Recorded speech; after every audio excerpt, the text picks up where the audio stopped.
This is where the war began, at Ras Nasrani, 20 miles north of Sharm el-Sheikh, overlooking the Strait of Tiran at the head of the Gulf of Aqaba. Not a shot was fired.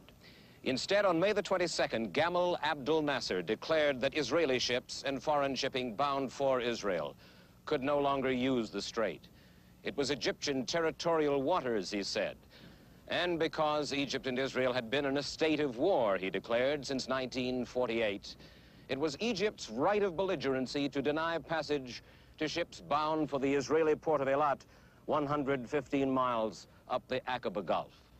To Israel, the blockade was an act of war, an attempt at economic strangulation. Is there anyone question the fact that this is an act of aggression, an act of war against Israel? Much bigger and much more important than any first shot fired.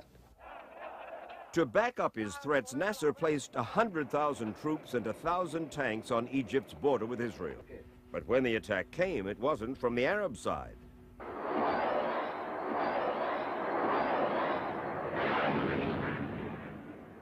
Surprise attacks by the Israeli Air Force all but settled the outcome in the first few hours of the first day of the Six-Day War.